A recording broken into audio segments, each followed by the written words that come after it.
Questions में हमने क्या किया था कि मैरिज से रिलेटेड जो भी क्वेश्चंस आते हैं हमारे पास किसी भी क्लाइंट के, किसी भी नेटिव के, या हम किसी मिलने वाले की जो भी कुंडलियां देखते हैं, तो मैरिज से रिलेटेड जो क्वेश्चनों की बहुत बड़ी लिस्ट होती है और वन बाई वन मैंने उनका आंसर देने की कोशिश की। सबसे पहला तो हम ये देखते हैं कि वो यही पूछता है, ये भी पूछता है मैरिज भी हो पाएगी या नहीं हो पाएगी। तो मैरिज हो पाएगी नहीं हो पाएगी का सबसे बड़ा जवाब केवल प्रॉमिस है। और प्रॉमिस के लिए देखिए क्या होगा, स्पेसिफिक कॉम्बिनेशन आप कितने भी लर्न कर सकते हैं, वो आपको और नए मिल जाएंगे, मगर बेसिक कंसेप्ट पर आपको चलना है। कि पर्टिकुलर प्लेनेट करा देता है वो एक अलग बात है, नहीं करा देता है वो एक अलग बात है, मगर बेसिक कंसेप्ट ये होता है कि आपकी कुंडली का सातवां भाव, सेवंथ लॉर्ड, लग्न और लग्न लॉर्ड। पहली बात तो लग्न और लग्न लॉर्ड जब तक अप्रूव नहीं करते ज़्यादातर इवेंट हो नहीं सकते, आपकी लाइफ में परेशानी आएंगी। सेवंथ हाउस और सेवंथ लॉर्ड अप्रूव हो जाए, सारी चीज़ें अप्रूव हैं। शुक्र भी आपको उसको अप्रूव कर देता है और D1 और D9 में। यहाँ पर यदि आपको दो तीन भी पॉजिटिव चीज़ मिल जाएंगी तो आप ये तो कहोगे नहीं मैरिज तो होगी, डिनाइल ऑफ मैरिज तो नहीं है। इसके अलावा और जो स्पेशल हम कॉम्बिनेशन यूज करते हैं, बहुत सारे कॉम्बिनेशन है कि सेवंथ हाउस के अंदर उसको सैटर्न एस्पेक्ट कर ले, सन आकर बैठ जाए, राहु आकर बैठ जाए, या वो मांगलिक हो जाए, वो स्पेसिफिक कॉम्बिनेशन हैं। वो over the period of time हम करते रहेंगे, वैसे वैसे हम सीख सकते हैं, मगर आपको बेसिक कंसेप्ट बिल्कुल अच्छी तरीके से क्लियर होना चाहिए। फिर उसका इमीडिएटली दूसरा क्वेश्चन आएगा, वो क्या करता होगा, बिजनेस करता होगा या वो नौकरी करता होगा। फिर उसका क्वेश्चन आएगा वो यहीं का होगा या कहाँ का होगा। मेरे पास अभी एक कुंडली है, उनके एक डॉटर है केवल आज ही, तो वो इसी बात से परेशान है कि वो उसका जो हस्बैंड होगा कहीं बाहर सिटी का तो नहीं होगा। हम दोनों ओल्ड एज के हैं, हस्बैंड वाइफ, बेटी हमारी बाहर चली जाएगी तो हम किस तरीके से रहेंगे, तो ये भी एक क्वेश्चन है उनका। जबकि उनकी बेटी ऑफिसर है किसी गवर्नमेंट डिपार्टमेंट के अंदर, तो मैरिज भी उसको प्रपोजल मिल रहे हैं, इसी बात की परेशानी है कि उसको उसी जगह का, लोकेलिटी का कोई पर्सन मिलेगा नहीं मिलेगा, तो ये भी एक क्वेश्चन आ गया। फिर ये क्वेश्चन आ जाएगा कि भाई वो अब्रॉड रहता होगा या नहीं रहता होगा, फिर नौकरी करेगा या बिजनेस करेगा, किस डायरेक्शन से होगा, ये भी पूछते हैं। वो लोग पूछते हैं जिनकी की जल्दी से नहीं मिलता। फिर ये क्वेश्चन आता है कि वो उसको सोशल मीडिया के थ्रू मिलेगा या किसी ऑनलाइन साइट के थ्रू मिलेगा या इंटरनेट के थ्रू मिलेगा, किस तरीके से मुलाकात होगी, लव मैरिज होगी या अरेंज्ड मैरिज होगी। तो इस तरीके के बहुत सारे क्वेश्चन हैं जो हमने प्रीवियस क्लासेस में डिस्कस किए थे। अब कुछ एक क्वेश्चंस को मैं आज की क्लास में लूंगा यहाँ पर।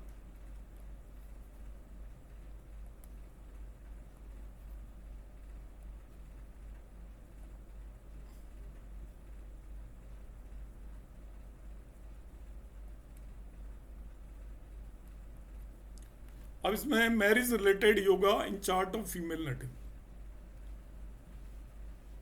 तो इसमें सर्टेन योग हैं जिनको कि हम कुंडली जब मैच करते हैं तभी भी देख सकते हैं।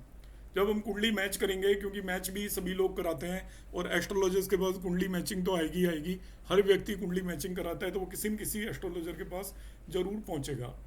तो इसमें आपको क्या देखना है, ये फीमेल नेटिव की बात कर रहा हूँ मैं, marriage related yoga in chart of female native. तो मैरिज में क्या होता है कि बाकी चीज़ों में दोनों में बहुत ज़्यादा डिफरेंस नहीं क्रिएट किया हुआ, मैरिज में डिफरेंस होता है, और इंडियन सोसाइटी के अंदर तो हम उसको डिफ्रेंशिएट करके रख के ही चलना ही पड़ेगा हमें। तो फर्स्ट वन कॉम्बिनेशन है सेवेंथ और एट्थ हाउस, और both the houses are posited by malefic और aspected by malefic is bad for husband.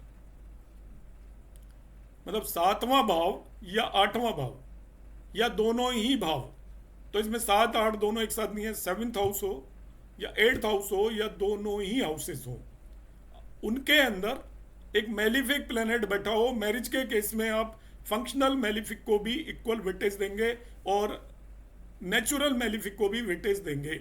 तो सेवेंथ और एट्थ लॉर्ड, क्योंकि देखिए हम मेलिफिक कैसे मान लेते हैं, सिक्स एट ट्वेल्थ लॉर्ड यदि बैठे हुए हैं तो मेलिफिक हो गए, मार्स बैठा है वो भी मेलिफिक है, सन है वो भी मेलिफिक है, सैटर्न भी मेलिफिक है, राहु भी मेलिफिक है। तो यदि जैसे किसी के आठवें भाव के अंदर राहु बैठा हुआ है तो वो हस्बैंड के लिए अच्छा नहीं होगा। अच्छा नहीं होगा का क्या मतलब है, अब देखिए ऐसे केस में हस्बैंड के लिए वो अच्छा किस तरीके से नहीं होगा, बढ़िया नौकरी कर रहा है ऑफिस में, उसको करते रहेंगे, वो कभी भी पता चलेगा कि वो कह रहे हैं कि नहीं आप तो कंपनी छोड़ो कहीं और चले जाओ, वो उसको मतलब पीस ऑफ माइंड नहीं रहेगी। ऐसा जरूरी नहीं है कि वो कोई बहुत सफ़र करता हुआ आपको नजर आए, हो सकता है वो इंटरनली सफ़र कर रहा हो, ये भी पॉसिबिलिटी होती है। एट्थ हाउस का जब इन्वॉल्वमेंट आता है तो पर्सन अपनी सफरिंग को डिस्क्लोज नहीं करता है, ध्यान रखना है। एट्थ हाउस में सबसे खराब बात है, या जैसी भी अच्छी बात है, दोनों तरह की बात है, कि एट्थ हाउस का जब इन्वॉल्वमेंट आ जाए, जिस भी फीमेल नेटिव का एट्थ हाउस के अंदर मेलिफिक प्लेनेट है, इसको मैं थोड़ा एक्सप्लेन कर रहा हूँ, इसको आप अंडरस्टैंड करें, ये बहुत इंपॉर्टेंट है, अपनी भी कुंडलियों पर देखना चाहें, आप अपने घर में भी इसको लगाना चाहें। और फीमेल नेटिव के लिए मैं पर्टिकुलरली इसको बता रहा हूँ कि आपके एट्थ हाउस के अंदर मेलिफिक बैठा हुआ है, आपको लग रहा है ऊपर ऊपर से घर के अंदर कोई भी परेशानी नहीं है, सब कुछ नॉर्मलाइज है। हो सकता है आपके हस्बैंड अंदर ही अंदर कोई उनको परेशानी हो और आपको भी नहीं बता रहे हो, इस वजह से कि कहीं इनको ये परेशानी ना महसूस करें। या हो सकता है वो कोई ट्रिक चल रहे हो, ये भी पॉसिबिलिटी है, ये भी मैं बता देता हूँ कि वो हो सकता है उनका कहीं बाहर किसी तरीके का कोई अफेयर हो, या कोई गलत एक्टिविटी में वो इन्वॉल्व हो, या उनको कोई डिजीज है जो आपको पता नहीं है और वो आपको नहीं बता रहे हैं। मगर वो जब क्या होगा, सिक्स लॉर्ड की दशा आएगी तो वो डिस्क्लोज हो जाएगी, ये भी बता देता हूँ मैं। वो जो भी चीज उसने हाइड की हुई है, जिस भी वजह से हाइड की हुई है, सिक्स लॉर्ड की दशा के अंदर वो डिस्प्यूट क्रिएट होगा उस पर्टिकुलर चीज की वजह से। सिक्स लॉर्ड डिस्प्यूट क्रिएट करता है, तो एट्थ हाउस का ये एक बहुत ही इंपॉर्टेंट कॉम्बिनेशन है, जिसे आप नोट भी कर लें। मैं तो ये चाहता हूँ कि, और इसे जब भी किसी भी कुंडली को देखते हैं तो एट्थ लॉर्ड एट्थ हाउस के अंदर यदि मेलिफिक प्लेनेट बैठा हुआ है, वैसे तो सेवेंथ में भी अच्छा नहीं माना जाता, मगर मैं पर्टिकुलरली एट्थ हाउस पर स्ट्रेस दे रहा हूँ यहाँ पर कि एट्थ हाउस में फीमेल नेटिव के चार्ट में कोई भी मेलिफिक प्लेनेट बैठा हुआ है तो वो हस्बैंड के लिए बैड। हस्बैंड के लिए बैड का मतलब ये होगा कि उसको कोई न कोई ऐसी परेशानी होगी ये, और ये इसमें दूसरी नेगेटिव बात यह है कि वो उसको डिस्क्लोज नहीं करेगा और इसके बाद वो फंसने की स्थिति में आएगा, और लाइक उसको डिजीज हो जाती है, और डिजीज क्या होगा उसको भी नहीं पता है, ऐसा भी हो सकता है। और जब सिक्स लॉर्ड की दशा आएगी तो वो हस्बैंड के लिए अच्छा इस तरीके से नहीं है ये, कि उसको हो सकता है उसको भी पता नहीं हो कुछ हिडन डिजीज है उसके, और वो एकदम से डिस्क्लोज होगी, और डिस्क्लोज होगी तो वो एक इस लेवल पर होगी कि उससे रिकवर करना थोड़ा मुश्किल हो जाएगा, सडननेस बनी रहेगी हस्बैंड के लिए, ये हम इस चीज को मानकर चलेंगे। सेकंड कॉम्बिनेशन है, if seventh and eighth both are expected और posited by benefic planet, husband and wife are very lucky. Seventh and eighth दोनों होने चाहिए, ध्यान रखना है। Seventh and eighth both are expected, भाव की बात कर रहा हूं यहां पे मैं, ऊपर भी मैंने भाव की बात की है, लॉर्ड की बात नहीं की है, ध्यान रखना। सेवेंथ और एट्थ हाउस और both the houses are posited by malefic और एक्सपेक्टेड बाई मेलिफिक, तो हस्बैंड के लिए खराब हो गया। If seventh and eighth both are expected और posited by benefic planets, husband and wife are very lucky, दोनों के लिए अच्छा होगा। जिसकी भी कुंडली के अंदर, यदि वाइफ की कुंडली के अंदर सेवेंथ और एट्थ को बेनिफिक देख रहे हैं तो वो उस हस्बैंड के लिए भी अच्छा होगा। अब ये नेचुरली क्वेश्चन आ जाता है, एक को देख रहा है एक को बुरा देख रहा है, तो आप उसे काउंटर बैलेंस कर लेना कि हो सकता है एक में सेवेंथ और एट्थ में मेलिफिक इन्फ्लुएंस हो हस्बैंड की में, और वाइफ की में सेवेंथ और एट्थ में बेनिफिक इन्फ्लुएंस है, तो एक के लिए तो लकी हो गया और एक के लिए अनलकी हो गया, तो आप उसको बैलेंस कर लेना, मतलब वो ठीक ठाक रहेगा, दोनों एक दूसरे को न्यूट्रलाइज कर देंगे। इसीलिए हम कुंडली मिलान करते हैं और सातवें और आठवें भाव का मिलान किया जाता है। पहले दूसरे और आठवें भाव का मिलान सबसे ज़्यादा इंपॉर्टेंट होता है जब भी आप मैरिज से रिलेटेड मिलान करते हो। भाव मिलान में आप बाकी कुछ करें या ना करें, अष्टकूट मिलान तो अपना आप में यूजलेस है, उसे करने की जरूरत नहीं होती, उसकी कोई वैल्यू नहीं है, उसमें नाड़ी दोष वगैरह वो सब यूजलेस हैं। आपका जो मेन होता है उसमें भकूट होता है, केवल चंद्रमा की स्थिति देख लें और पहले दूसरे और आठवें भाव का मिलान कर लें। चंद्रमा की स्थिति जरूर देख लें कुंडली में, इंडिविजुअली भी और एक दूसरे की में भी, एक दूसरे से रिलेटिव क्या पोजीशन है, वो भकूट दोष होता है।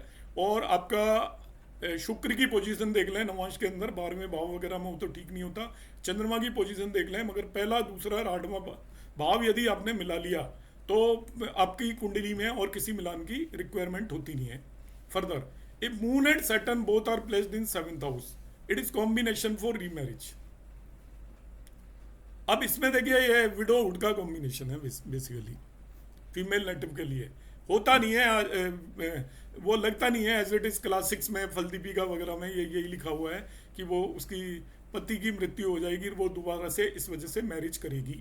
पर आप इसे रीमैरिज का कॉम्बिनेशन मानकर चलें, या रीमैरिज का कॉम्बिनेशन हम मान रहे हैं तो आप ऐसा इसे मानकर चलें कि उनकी मैरिड लाइफ के अंदर प्रॉब्लम्स तो आएंगी उस फीमेल नेटिव के। मगर अब देखिए, अब उसकी तो 7th हाउस में बैठ ही गया मून और सैटर्न, वो क्या कर सकती है?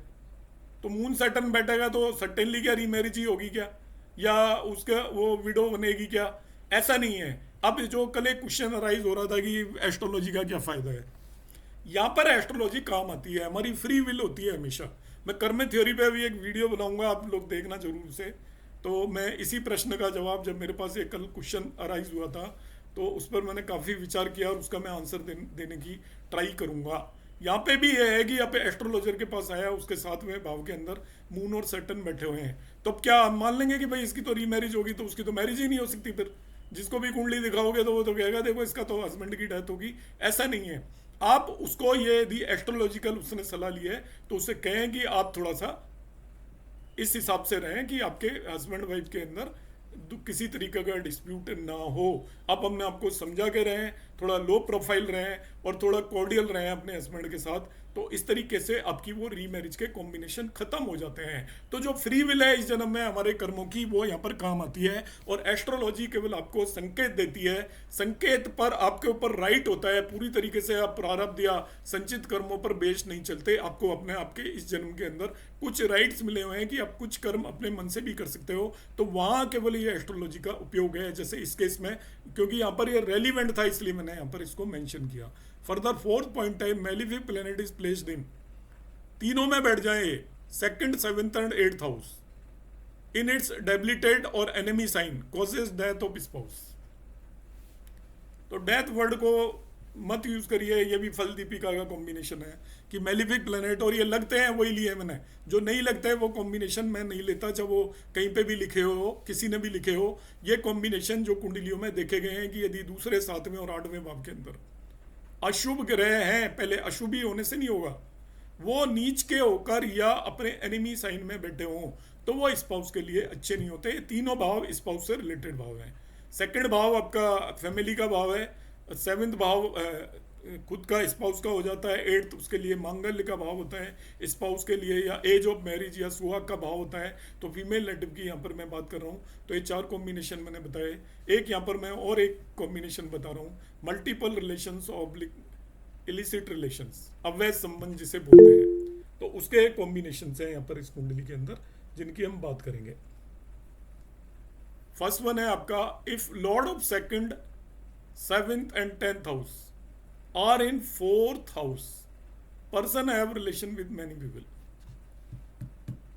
If lord of second, seventh and tenth house are in fourth, देखिए इसमें एंड लगा रखा है मैंने। सेकंड, सेवेंथ और टेंथ तीनों भावों के स्वामी यदि चौथे भाव के अंदर आ जाए, रेयर कॉम्बिनेशन है, तो ऐसे पर्सन के मल्टीपल रिलेशंस होंगे। इसको एक्सप्लेन भी यहां पर किया हुआ है, और ये क्लासिक्स का कॉम्बिनेशन है as it is. Fourth house is house of public, fourth house masses का हाउस होता है।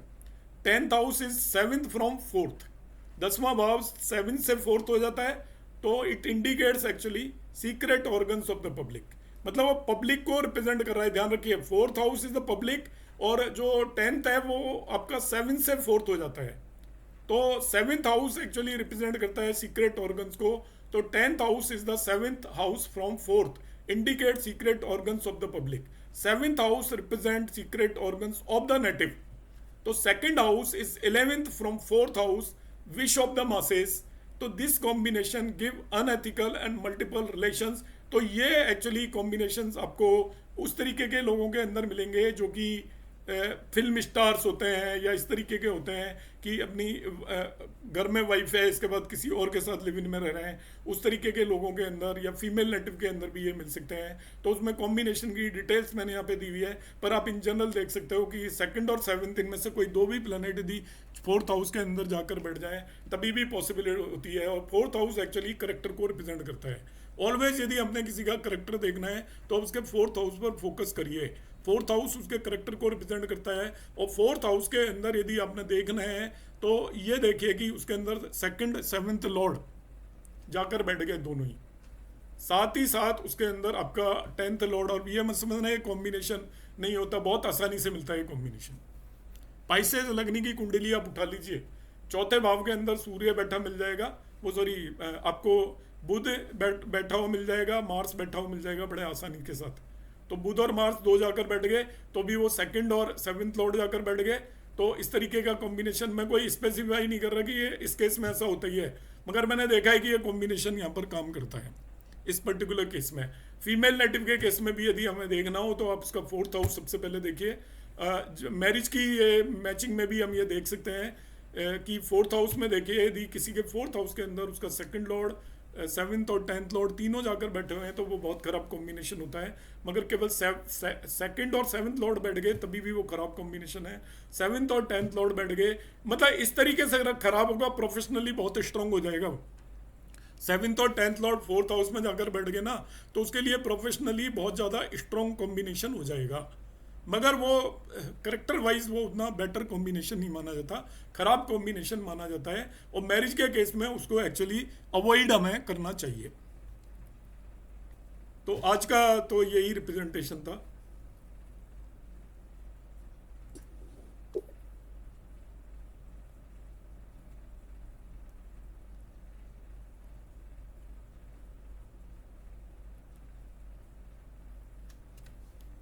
जी गोवा रसन जी।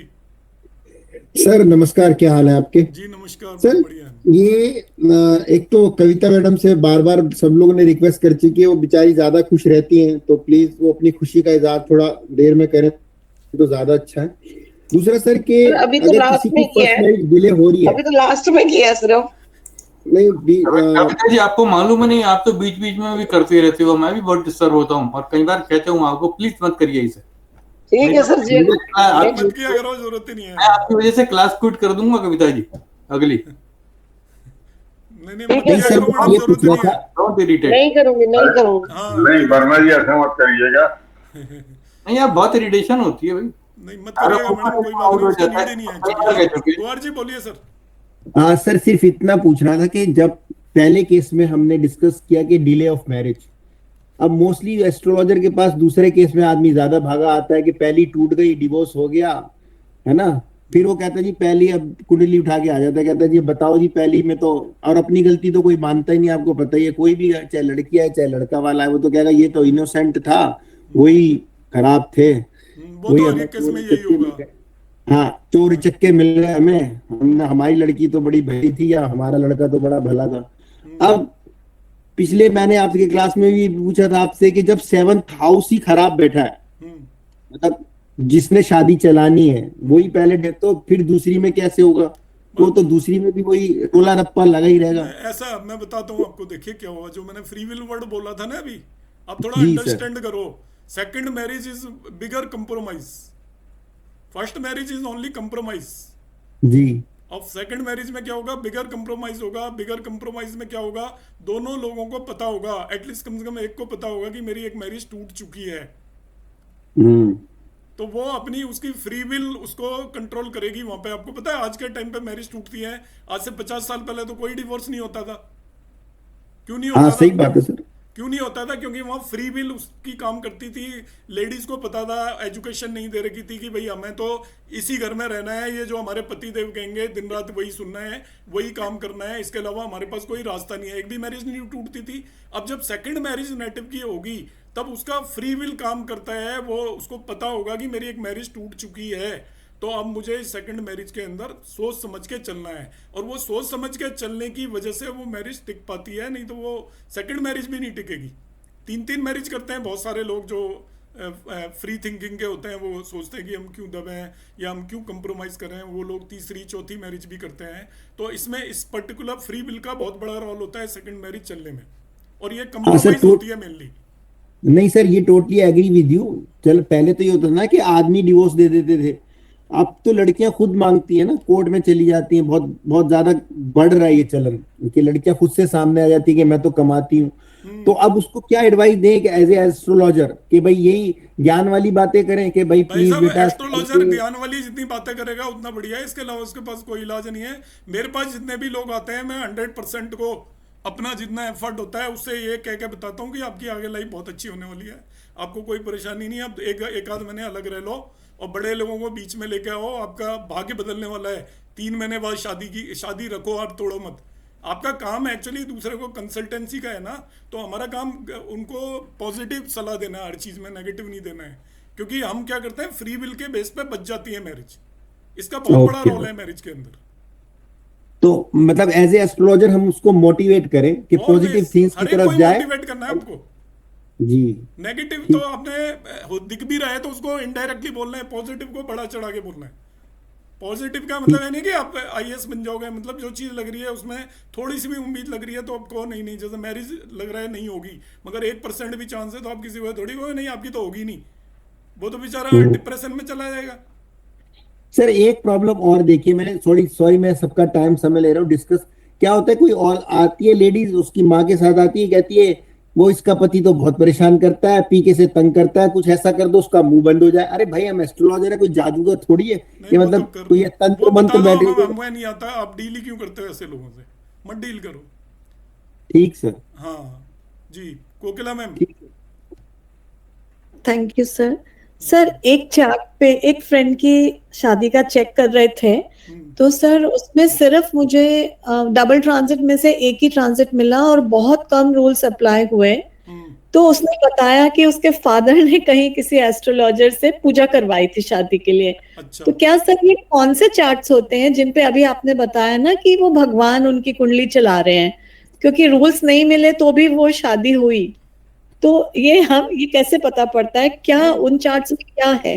नहीं वो हम नहीं पता कर सकते, मैं वो इसलिए वर्ड बोल रहा हूँ क्योंकि एस्ट्रोलॉजी कोई भी क्राइटेरिया नहीं लग रहा, तो अब हम उसका हमारे पास कोई जवाब नहीं है ना एक्चुअली, ये कह सकते हैं। तो इसका अच्छा। मतलब वो भगवान जो भी कर रहा है उसका या तो चार्ट गलत है या कुछ और चीज़ है, जब ना ही दशाएं मिल रही है ना ही ट्रांजिट मिल रहे हैं, तो एज ए एस्ट्रोलॉजर तो हम इन्हीं चीज़ों पे चलेंगे ना, प्लैनेट्स के प्लेसमेंट पर, उनकी दशाओं पर और ट्रांजिट पर। अब ये सारी चीज़ें नहीं लग रही तो फिर हम कैसे बता पाएंगे कि इवेंट होगा क्या। तो उस जी केस सर। में आप उन चार्ट्स को ये मान के चलो वो एक्सेप्शनल है, पर उनमें ढूंढने की कोशिश करो कि भाई कैसे हुई। यदि कोई हो आपके पास तो यहाँ ग्रुप पे शेयर कर दो, हम लोग भी उसमें थोड़ा काम करेंगे, क्या पता कुछ रास्ता मिल जाए, कुछ और तरीका मिल जाए उसमें। जी सर बिल्कुल। सर नहीं, अच्छा अगर आप सुनो मैम, आपको एक चीज और बता देता हूँ मैं। जब आपने एक क्वेश्चन पूछा है, अब फिफ्थ लॉर्ड की दशा में भी मैरिज हो जाती है बड़े आसानी से, हम्म। और सब केसेस में 12th लॉर्ड की दशा में भी मैरिज हो जाती है, 8th लॉर्ड की में भी हो जाती है, तो कुछ ना कुछ तो मिल ही जाएगा, मतलब वो बहुत रेयरेस्ट ऑफ रेयर केसेस में। ठीक है सर। फिफ्थ सर लॉर्ड में अगर संतान प्राप्ति के लिए मैरिज हो जाएगी। Okay sir. जी सर अगर किसी हाउस पे या प्लैनेट पे सिर्फ एक ही एफ्लिक्शन हो तो भी वो मतलब वीक प्रॉमिस माना जाएगा कि एक से इतना फर्क नहीं पड़ता जब तक कि दो तीन हो? एफ्लिक्शन तो है पर उतना ग्रेट नहीं है, मैंने सेंटेंस में भी लिखा हुआ है जितने ज्यादा एफ्लिक्शन होंगे उतना ज्यादा पीड़ित माना जाएगा। तो उस एक से कुछ बहुत ज्यादा डिले वगैरह नहीं दिखेगा नहीं इसका? बाकी पैरामीटर ठीक है, तो एक से तो वैसे भी डिले नहीं होगा। नहीं होगा। अच्छा। हाँ, और केवल सर एक ही चीज एक एफ्लिक्टेड है तो बाकी पॉजिटिव है, केवल शुक्र की स्थिति अच्छी है वही मैरिज करा देगा। ठीक है। हाँ और जी। सर एक मैंने ना इंडिपेंडेंट टेक्निक का बस मुझे आपको आउटकम बताना है कि मैं इसको कहाँ से क्यों नहीं पकड़ पा रही। हाँ। जो आपने हमें ट्रांजिट और दशा से कॉमन हाउसेस निकाल के करने को बताया ना सर, तो जैसे कॉमन प्लैनेट से सिर्फ वीनस और मार्स दो ही प्लैनेट निकले, जी और वीनस की दशा में ये मैंने किसी के चार्ट पे लगाया जहां शादी हो चुकी है, वीनस की अंतरदशा में ही शादी हुई, और वीनस की अंतरदशा सर दे रही थी 2, 7, 8, 11, तो यहाँ पे तो 2, 7 हाउसेस आ रहे थे। उस समय का जो ट्रांजिट में जो कॉमन हाउसेस आए वहां पे सर 3, 6, 10, 12 आया, ना 2 था ना 7 था ना 11 था। अच्छा तो कॉमन हाउस दशा में और ट्रांजिट में मुझे सिर्फ 12 मिला। अच्छा, तो सर इसका ये मतलब उसमें इसका मतलब डबल ट्रांजिट लग नहीं रहा ना, इसका मतलब उस पे डबल ट्रांजिट भी नहीं लग रहा। हाँ डबल ट्रांजिट नहीं लगा ना सर, वो हाउस नहीं आए, हमारे हाउस नहीं आए। वो देखो मैडम, मैं अभी जब बताया था तो मैंने आपको ये चीज मेंशन की थी कि 80 to 85% केसेस में डबल ट्रांजिट लगता है, 10% 15% में नहीं लगता वो भी। तो फिर सर अगर कभी हमारे पास ऐसा चार्ट आए जिसमें ऐसी सिचुएशन आए तो क्या हम टाइम नहीं करेंगे, उसका टाइम नहीं कर सकते ना हम आपको ऐसे? थोड़ी पता चलेगा ऐसी सिचुएशन आएगी, हमें पता नहीं लगेगा ना इस पे लग पाएगा या नहीं लग पाएगा। वो हमें तो हाउस दिखने चाहिए तभी हम टाइम कर पाएंगे, नहीं तो नहीं कर पाएंगे। हमें तो जो हमारा भाई कोई हमें एक तरीका एक अप्लाई करना पड़ेगा, उसके बेसिस पे हम टाइम करेंगे। अब हमने जो ये टेक्निक बनाई है इसमें हमने कोई चीज़ छोड़ी तो है नहीं, और इसके बियॉन्ड जो चीज़ें हैं वो फिर हमारे कंट्रोल से बाहर हैं, एस्ट्रोलॉजर के कंट्रोल से बाहर है। तो सर ये 12th हाउस ने कुछ रोल प्ले किया क्या? कॉमन हाउस 12th हाउस निकला था नहीं, यहाँ। ट्रांजिट में 12 से नहीं फर्क पड़ेगा। वो विवाह सेम वगैरह देखा आपने? नहीं नहीं सर, ये तो सिर्फ इंडिपेंडेंट टेक्निक आप ट्रैक उसमें भी आप एक लगाई। बार विवाह सेम देख लो, कोई चीज़ यदि आपने उसको पकड़ना ही है कि कैसे मैरिज हुई, जी सर। तो आप एक बार विवाह सेम को भी चेक कर लो, उसको भी जब ये डबल ट्रांजिट में इन्फ्लुएंस कर देते हैं ना सैटर्न और वीनस, तभी भी मैरिज जी। की पॉसिबिलिटी होती है। ठीक है हाँ sir, thank you so much. जी Thank हेमा मैम। सर आपने बताया फोर्थ हाउस में सेकंड लॉर्ड या सेवंथ लॉर्ड हो यानी मैम दोनों हो कॉम्बिनेशन सर। तो है, सेकंड, सेवंथ और 10 तीनों होने चाहिए, मगर मैंने हाँ। अपनी तरफ से ऐड किया है कि कम से कम 2 तो हुई। तो उसके करेक्टर पे भी आपने कुछ बताया। तो सर कई बार देखा सेवंथ लॉर्ड थर्ड में होता है तब भी ये गड़बड़ होती है, ये भी कोई है क्या नियम? नहीं वो मतलब वैसे होता है, पर फोर्थ ही हाउस को मानते हैं हर तरीके से। और जो अच्छा। एक कॉम्बिनेशन मैंने बताया ये क्लासिकल कॉम्बिनेशन है, तो वही मैंने बताया। वैसे तो और भी कई तरीके से देख सकते हैं, पर वो लगते हैं, कईयों में नहीं भी लगते। सर सेवंथ लॉर्ड थर्ड में जाने से भी कई बार मल्टीपल रिलेशन होते हैं क्या? हाँ होते हैं, और राशि डूल होनी चाहिए वहाँ पे। अच्छा राशि ड्वेल। हाँ ठीक 11th है। में जाने से भी होते हैं, और डूल राशि में जा रहा है तो अच्छा मतलब द्विस्वभाव राशि 11वें भाव में बैठी हो और 7th लॉर्ड चला जाए वहाँ पे, और शुक्र भी ड्यूल साइन में बैठा हो, तो फिर वो डबल मैरिज या 2 रिलेशंस को एटलीस्ट इंडिकेट करता है। सर 11th हाउस का तो पता था, लेकिन थर्ड हाउस को भी हाँ वो अल्टरनेट हो गया, दूसरी तरफ पहुंच गया एक तरीके से। स्पाउस को लग्न मानोगे तो एक जो वो वहाँ पर उस भाव का हाँ नाम वो लेकर 11th हो जाएगा। ठीक है हाँ। ठीक है। हाँ जी ठीक है सर, थैंक यू। अग्रवाल साहब। सर बहुत बढ़िया कंपाइलेशन करते हैं आप, सैल्यूट टू यू। अरे नहीं सर। एक जो कॉम्बिनेशन सर आपने बताया ना कि वो 7th हाउस में चंद्रमा और शनि साथ साथ हो तो रीमैरिज का योग है, तो वहां सर फ्री विल का उपयोग मैंने 2-3 साल पहले नहीं किया कि रीमैरिज हिंदू पद्धति के अलावा हमने सरदारों वाली करवा दी उनकी, ताकि संबंध अच्छे चले, इससे की कुछ झंझट हो कुछ हो अच्छा अच्छा तो वो सक्सेसफुल हो जाती है सर अच्छा उस समय। सर ये इंडियन पर्सनल बेटी के केस में भी मैंने यही किया। चलो हम मुझे तो एक that चीज सीखने को shows मिली सर आपसे। तो ज्ञानी लोगों का ग्रुप में होने का फायदा है, आपसे एक चीज सीखने को मिल गई है अभी सबको ही। सर इस मैं बार तो सर अभी आज वाले केस में भी जो सर आज वाला केस भी था आपने प्रपोज किया, मैं उनसे भी यही कह रहा हूँ, क्योंकि आज से 18 साल बाद जब मंगल की महादशा आएगी और 7th लॉर्ड केतु के साथ मिलेगा तो झंझट होगा जरूर, एक्सीडेंट होगा जरूर सर। हाँ झंझट करेगा, मैरिड लाइफ में प्रॉब्लम करता है मंगल केतु। हाँ और चर स्वभाव में पति पत्नी एक दूसरे से दूर रहेंगे चर, तो उनका भी उपाय करना जरूरी है। वही सही सर कि उनकी रीमैरिज करा दी जाए नए अच्छे, वो फ्री विल का इस्तेमाल वहां हम कर सकते हैं एस्ट्रोलॉजर कि आपको रीमैरिज करवा दें। वो आप हिंदू है तो सरदार वाली भी करा दी और कोर्ट मैरिज करा दी, नहीं तो अच्छे मुहूर्त में जी जी जी गवर्नमेंट नहीं मानते। यही सर कहता। Thank you very much. Okay sir. Sir अब शनि और चंद्रमा 7th हाउस में ना लड़कियों की कुंडली में कई बार देखा है बारात घर से लौट जाती है, फिर सेकंड मैरिज अच्छी हो जाती है। हाँ वही मतलब रिश्ता टूट जाता है, ये भी कह सकते हो, सगाई टूट जाएगी। जाता है हाँ। या बहुत बात हो गई, सब कुछ हो गया, फिर एक रिश्ता टूट के दूसरा बार हो जाता है कहीं भी। हाँ। मैरिज इसीलिए कॉम्बिनेशन है वो क्लासिक्स में भी। नहीं मैरिज नहीं होती है सर, मैरिज से पहले ही टूट जाता है। ठीक है, मतलब वो आपका कुछ ना कुछ तो हो ही जाता है ना, फिक्स तो हो ही जाती है, रिश्ते टूट जाते हैं, कहने का मतलब ये है। हाँ पुनर्फू कहते हैं ना उसे। हाँ ज्योति में चलिए उसी लड़की से जब दोबारा शादी करानी है किसी और से शादी करानी है जो अग्रवाल जी ने उन्हीं से नुस्खा दोबारा करा दो। अच्छा उन्हीं से। और ये एक्चुअली पुनर्फू योग है, वो होता है केपी एस्ट्रोलॉजी में, केपी में। ज्योति मैम। हाँ सर, मुझे ये पूछना था, जैसे आपने बताया कि फीमेल चार्ट के अंदर 7th और 8th हाउस में अगर मैलेफिक प्लैनेट है, फॉर एग्जांपल मकर लग्न की कुंडली है तो बुध और गुरु वहां फंक्शनल मैलेफिक है, तो वो भी होंगे तो भी यहाँ प्रॉब्लम आ सकती है? उतनी ज्यादा नहीं आएगी। अच्छा तो हमको मैरिज के केस में जो आप नेचुरल मैलेफिक को ज्यादा वेटेज दो। Okay okay sir. हाँ जी, क्योंकि आप मैरिज में जहाँ पे भी हम देखते हैं ना चंद्रमा शनि की, वो मंगल शनि राहु और सूर्य की बात करते हैं, वो लॉर्डशिप की बात नहीं करते, क्योंकि ये लिविंग सिग्निफिकेशन में एक्चुअली नेचुरल मैलेफिक ज़्यादा खराब करते हैं एज कम्पेयर टू फंक्शनल। जी जी सुभाष सर। नमस्कार टू ऑल। सर मैं विथ फोल्डेड हैंड बोलता हूँ, सर किसी आप को ये मत बोला डिसरिस्पेक्ट करो नहीं गोल्डन करना, एंड क्यों बोलते हो सर आप? किसी को डिसरिस्पेक्ट नहीं करना है, नहीं पर पर my firm conviction is that marriage is a karmic relation. There is no free will available in cases of marriage. जी That's perfect. Now, sir seventh lord is malefic, seventh house is afflicted, but Venus is good in the chart. Say in seventh house, in most of the cases, sun I have seen is second marriage. Most of the cases, except in Leo or in Gemini sign, I seen there is a compromise, but there is a issue.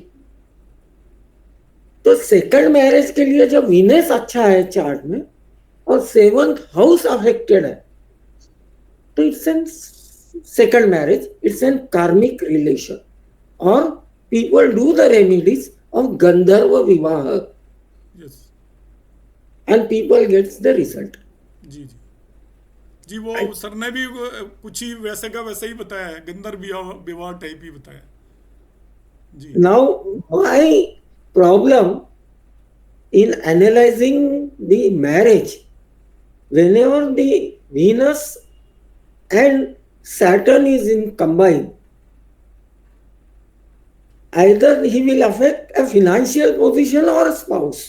Ji I couldn't able to analyze whether it will affect financial or marriage. Sir वो उसका marriage component को तो influence करेगा, financial को भी करेगा, क्योंकि वो सैटर्न जो है वो आपका मेलिफिक प्लेनेट है, वो वीनस को दोनों बोथ वे में इन्फ्लुएंस करेगा, वो उसकी लग्जरी को भी इन्फ्लुएंस करेगा, और लग्जरियस पार्ट जिसमें भी आता है उसको वो इन्फ्लुएंस करेगा सैटर्न. सर अलग है व्यू.